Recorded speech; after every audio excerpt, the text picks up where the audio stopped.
Ulala, Paulo, umariba sa daddy duty kay Aki sa New York. Siyempre, kasama ang nobyang si Kimi.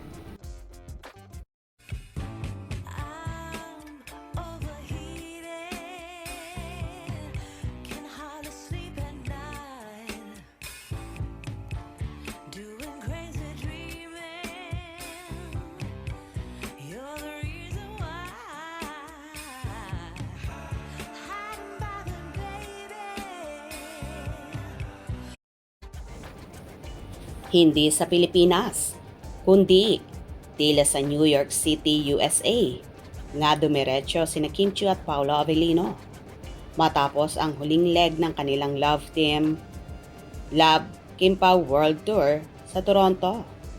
Nasa Instagram ni Paolo ang resibo ng New York trip nila ni Kim, kung saan nanood sila ng The Lost Boys sa Playbill Palace Theater.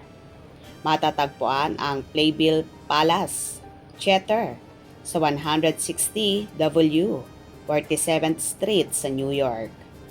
Makikita sa Instagram story ni Paolo ang show card na hawak niya na may nakasulat na pangalan ng theater at titulo ng kanilang pinapanood.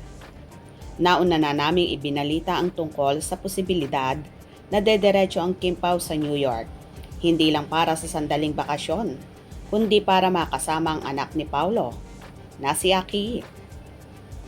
Pero may ibang nagsabing hindi nalilipad patungong New York ang dalawa at diretsyong uuwi na ng Pinas.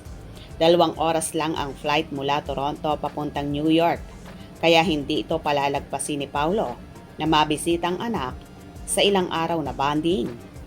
Tuwang-tuwa naman ang Kim Pao Ladja sa paayuda at resibo mismo ni Paolo sa kanilang destination ni Kim. Hinangaan ng maraming fanay si Paolo sa kanyang daddy duty sa anak. Nangunguna sa komento si Carlos Miguel na natutuwa sa desisyon na ito ni Pao.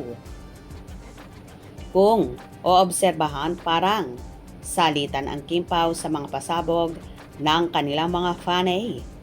Nauna na ang soft launch ni Kim sa Toronto nang mag-wish itong sana raw ay tama na or correct na ang kanyang desisyon na magmahal uli.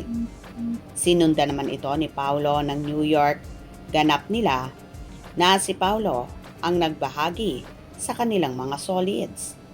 Abangers na ang buong Kim Pao Ladja sa ayuda naman ni Kimi ng New York bigay nila ng kasintahan.